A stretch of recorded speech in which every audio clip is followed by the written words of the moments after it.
mesures de renforcement de la sécurité des populations pendant la période des fêtes de fin d'année 2024. Les périodes de fête sont souvent propices à la commission d'actes de banditisme par des personnes mal intentionnées à la recherche de gains faciles. Afin d'éviter que la quiétude des populations soit perturbée par de tels individus en ces moments festifs, le gouvernement organise chaque année des opérations de sécurisation sur toute l'étendue du territoire national aux fins d'entretenir un climat général de paix et de sécurité des personnes et des biens. Elle consiste en un meilleur quadrillage sécuritaire du pays et un renforcement de la surveillance des frontières et des corridors.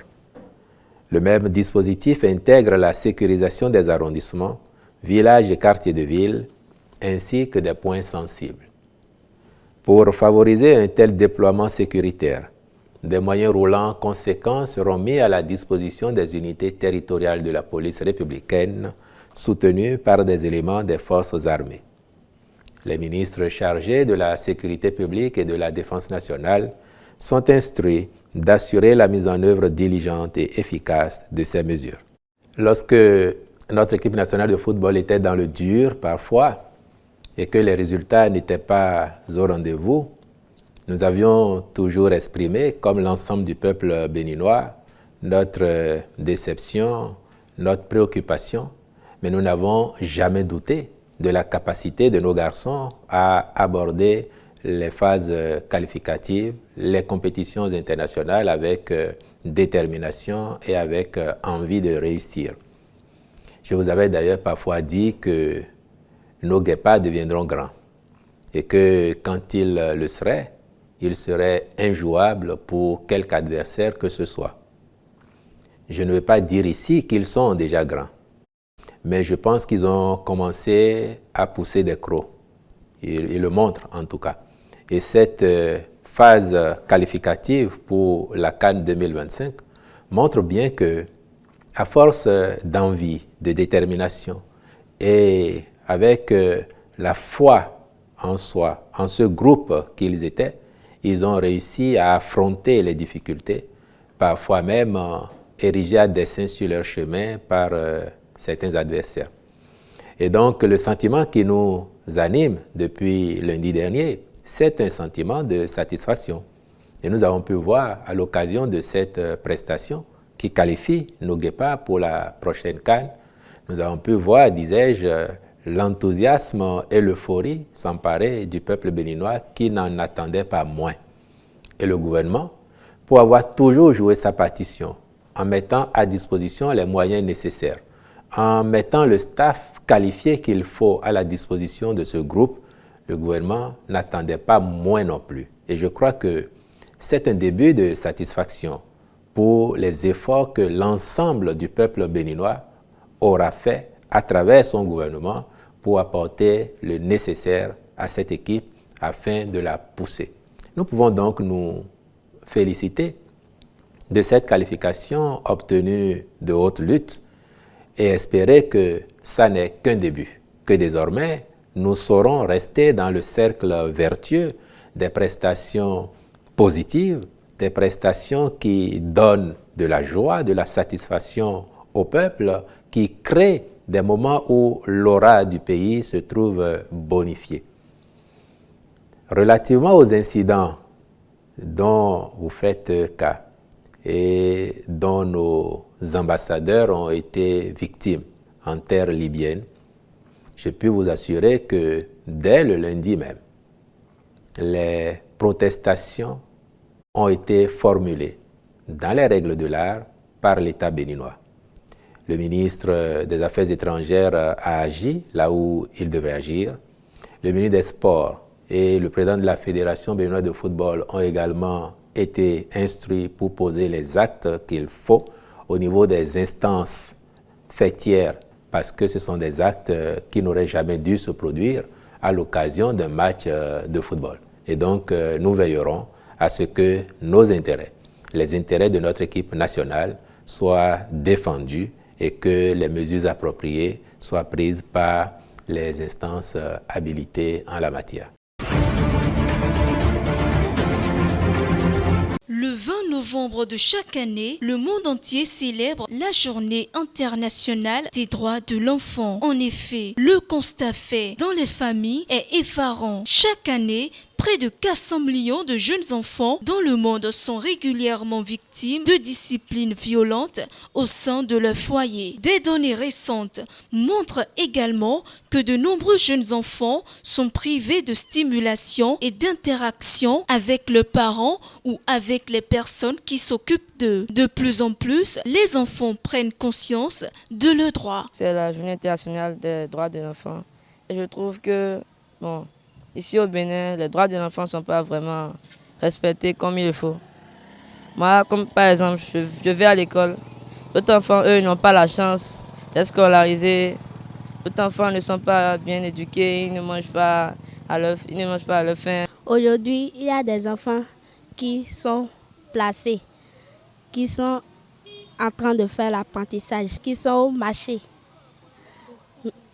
pour vendre. Je crois que les droits des enfants ne sont pas bien respectés. D'abord, il faut sensibiliser la population. Faire des campagnes pour parler des droits de l'enfant, montrer en quoi ça peut nous servir. Parce que les enfants, c'est le futur. Si l'enfant n'est pas respecté, les droits de l'enfant n'est pas respecté, c'est comme si notre avenir est bafoué.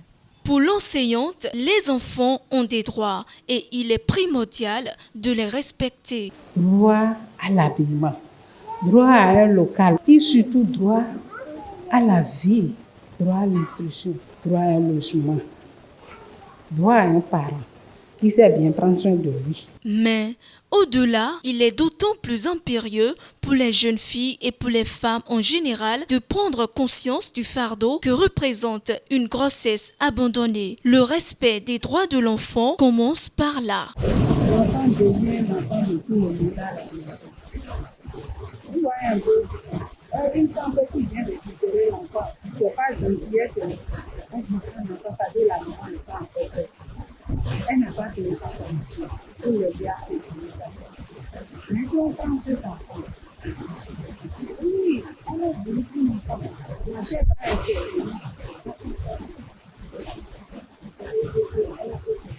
Cette femme qui a pris l'enfant,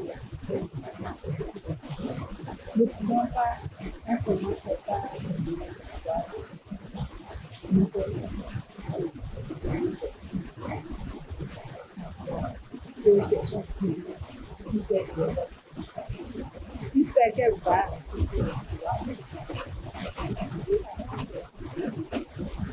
c'est l'homme qui dresse qui enlève la femme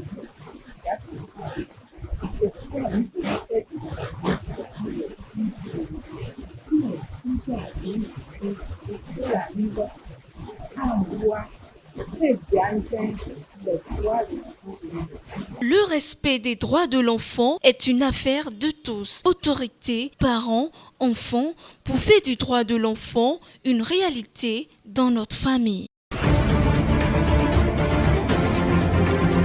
Plus de services gratuits dès janvier 2025. C'est l'information que porte la Société de gestion des ordures ménagères au Bénin à la connaissance des populations du Grand Okoué, à savoir Cotonou, Porto Novo, Abomey-Calavi, Semé-Podi et Ouida. Une nouvelle qui n'est pas restée sans réaction dans le rang des usagers. Voilà des gens qui sont d'abord dans des problèmes juste pour manger. Ils n'en ont pas.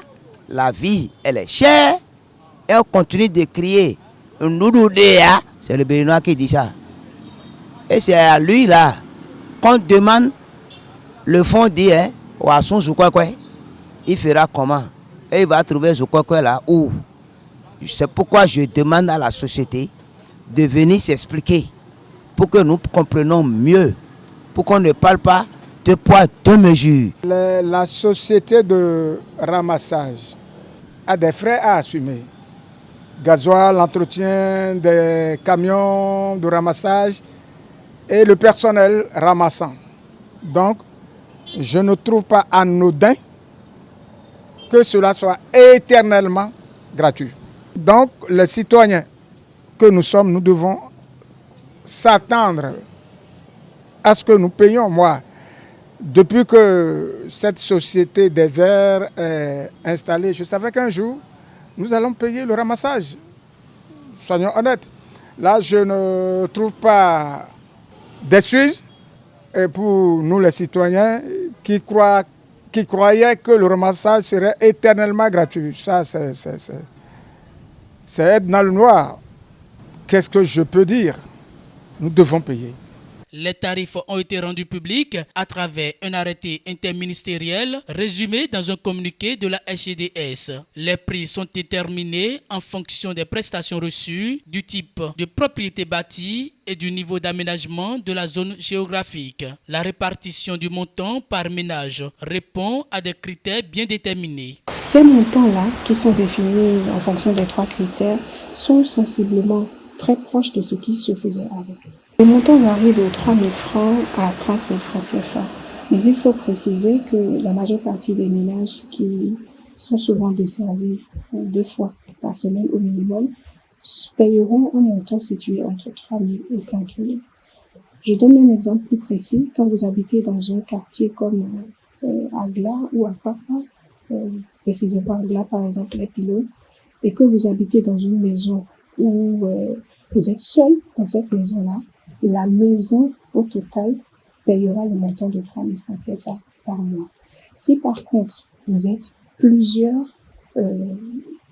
ménages dans la maison et qu'il y a 2 ou 3 appartements par exemple, toute la maison payera le montant de 5 000 francs pour ce cas spécifique.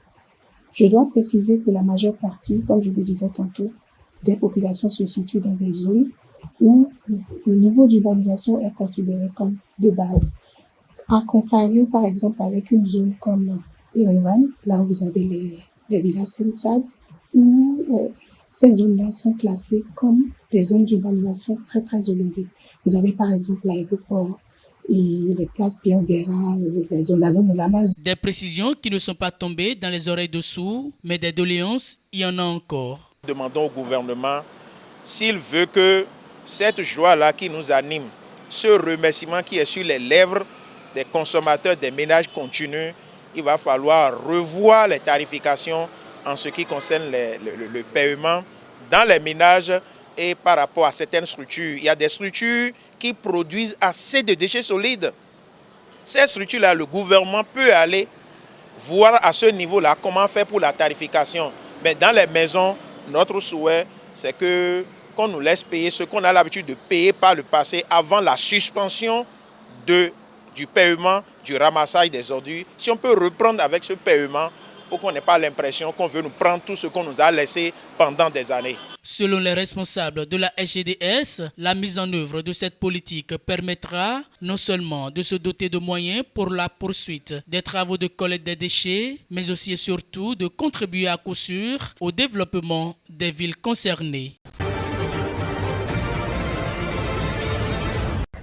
Après 3 ans et 5 mois, Choguel Kokala Maïga, Premier ministre malien, a été démis de ses fonctions mercredi par les autorités de la transition. Ce limogeage intervient après des critiques publiques formulées samedi contre le pouvoir.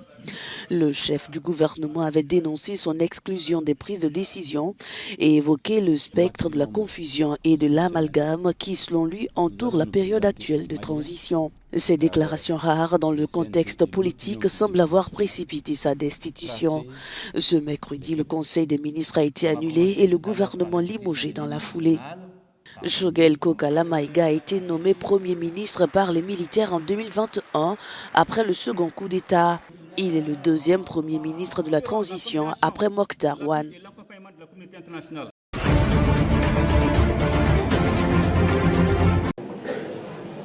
L'opposant ougandais Kizza Besigye a comparu mercredi devant un tribunal militaire en Ouganda, 4 jours après sa disparition à Nairobi. Il est accusé de possession illégale d'armes. Cette comparution est intervenue seulement quelques heures après que son épouse a publiquement déclaré qu'il avait été kidnappé sur X. La restriction de sa liberté dans un État souverain tel que le Kenya. combiné à l'inaction apparente du gouvernement kényan face à une violation flagrante de son intégrité territoriale par un pays frère, constitue une problématique grave. Nous ne resterons pas inactifs. Le gouvernement ougandais a porté atteinte à l'intégrité territoriale du Kenya. Et si aucune mesure n'est prise pour dénoncer cet acte, cela pourrait être interprété comme une forme de complicité. L'ancien leader du parti Forum pour le changement démocratique fait face à une autre accusation, celle d'avoir tenté d'obtenir un soutien militaire étranger dans le but présumé de déstabiliser les forces ougandaises. Lorsqu'une personne se trouve entre les mains d'une entité non reconnue, cela suscite une profonde inquiétude et une grande angoisse. Kizza Besigye, lors de sa première comparution devant le tribunal militaire, s'est présenté sans avocat et a fermement rejeté la représentation juridique, affirmant qu'il n'était pas membre des forces armées et qu'il devait être jugé par un tribunal civil.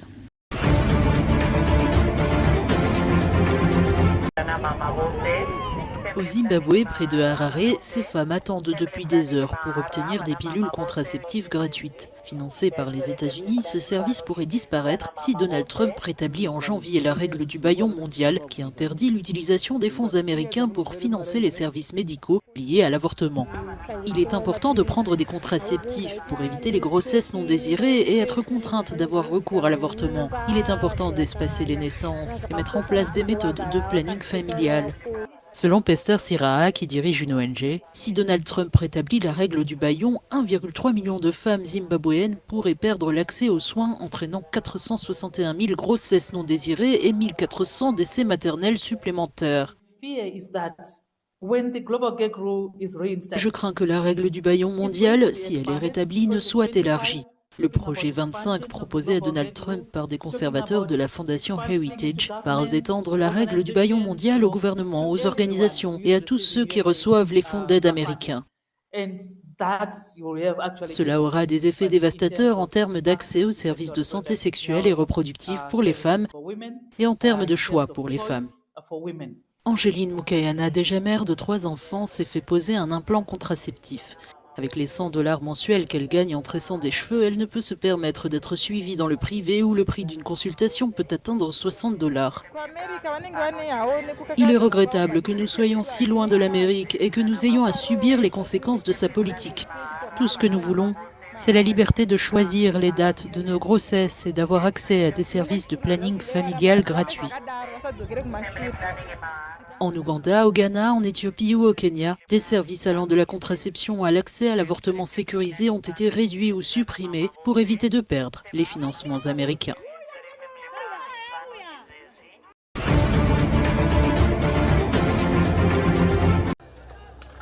Armés de marteaux, de bâtons et de machettes, les habitants du quartier de Solino en Haïti se sont rassemblés pour improviser un camp. Désespérés, ces Haïtiens font partie des milliers de déplacés qui ont fui la violence des gangs dans la capitale Port-au-Prince jeudi dernier. Les affrontements entre les gangs et la police étaient pourtant rares dans ce quartier de la capitale qui n'avait pas encore été entièrement pris d'assaut. Depuis dimanche, la violence s'est intensifiée avec l'agitation politique. Le Conseil de transition haïtien créé pour rétablir l'ordre démocratique ayant renvoyé le Premier ministre intérimaire sur fond de querelles politiques. Haïti doit organiser des élections pour élire un nouveau gouvernement. Je ne peux pas vous mentir, je ne sais pas du tout comment le gouvernement pourra organiser les élections parce que la violence domine tout et le gouvernement ne semble pas avoir la volonté de résoudre le problème de l'insécurité. Les gangs comme la coalition Vivant Sam profitent souvent des moments de chaos pour s'emparer du pouvoir. La nation caribéenne n'a pas organisé d'élections depuis 2016, en grande partie à cause de la violence des gangs.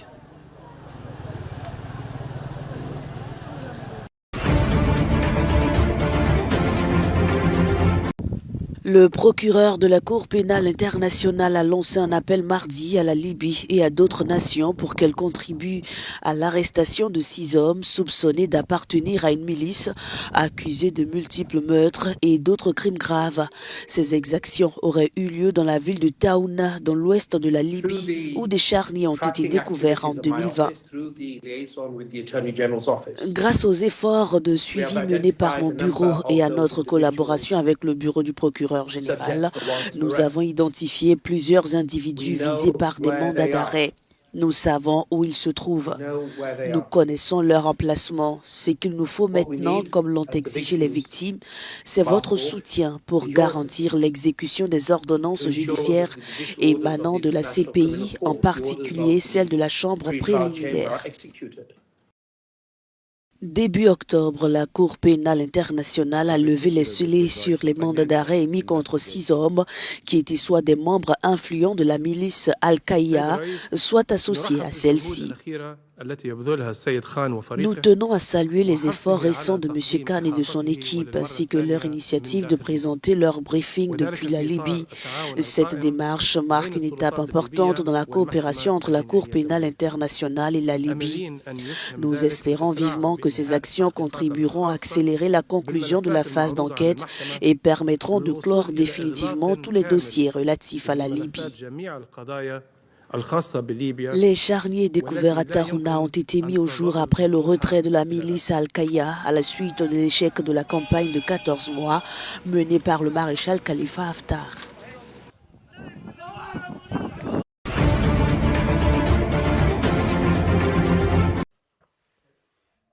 Le gouvernement espagnol a annoncé le 19 novembre une réforme qui facilitera la régularisation de dizaines de milliers de migrants irréguliers chaque année, avec un objectif de 300 000 régularisations annuelles sur 3 ans. Cette réforme, portée par la ministre de l'Inclusion, Elma Saiz, vise à réduire les délais des formalités administratives, à renforcer les droits des travailleurs migrants, prolonger la durée des visas de recherche d'emploi à 1 an et créer de nouveaux statuts de régularisation. Selon la ministre, 210 000 migrants avaient amorcé leur démarche de naturalisation en 2023, soit 85 000 personnes de plus qu'en 2022. L'Espagne, qui accueille environ 2,9 millions de cotisants étrangers à la sécurité sociale, estime avoir besoin de 250 000 à 300 000 travailleurs étrangers par an pour maintenir son niveau de vie. Contrairement à de nombreux pays européens qui durcissent leur politique migratoire, l'Espagne adopte une approche ouverte, notamment face à l'arrivée croissante de migrants dans les îles Canaries, avec plus de 32 000 arrivées enregistrées en 2024 contre 23 000 l'année précédente.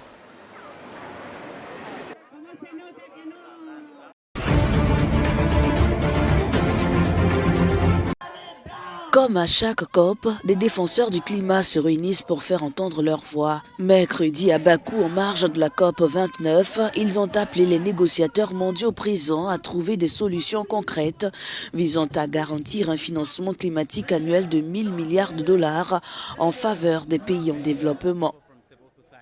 Nous appelons les pays du Nord à financer l'action climatique passant de milliards à des billions parce que les communautés en première ligne de la crise climatique, particulièrement les pays du Sud, ont besoin de cet argent pour s'adapter, atténuer les impacts et couvrir les pertes et dommages.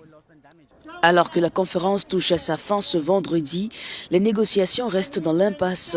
Parmi les principaux émetteurs de CO2, certains refusent de bouger, attendant que d'autres cèdent, créant un blocage qui pénalise lourdement les pays du Sud.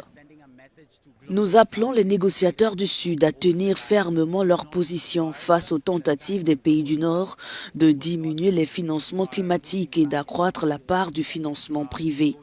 Ce dernier représente un danger considérable car il est souvent motivé par l'appât du gain. Les pays vulnérables réclament un financement de 1 300 milliards de dollars pour répondre aux dégâts causés par le changement climatique et pour investir dans des infrastructures résilientes comme des centrales solaires pour accélérer la transition énergétique.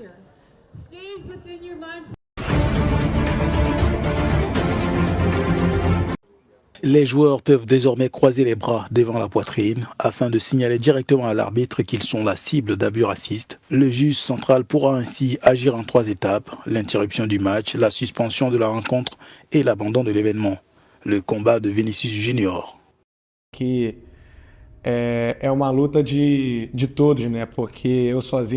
le combat de tout le monde, car je ne peux pas me battre seul contre cette maladie dont tous les Noirs ont souffert.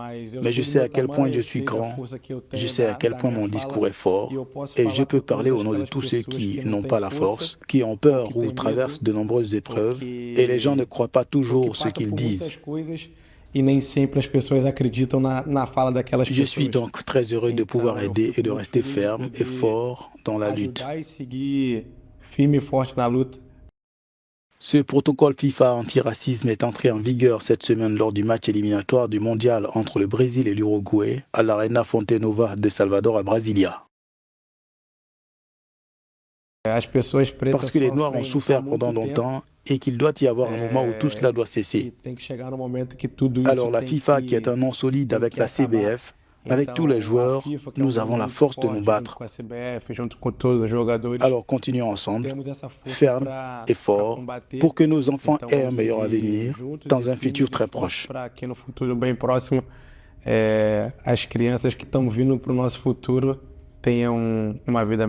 Ce geste a été approuvé lors du 74e congrès de la FIFA à Bangkok, en Thaïlande, le 17 mai dernier.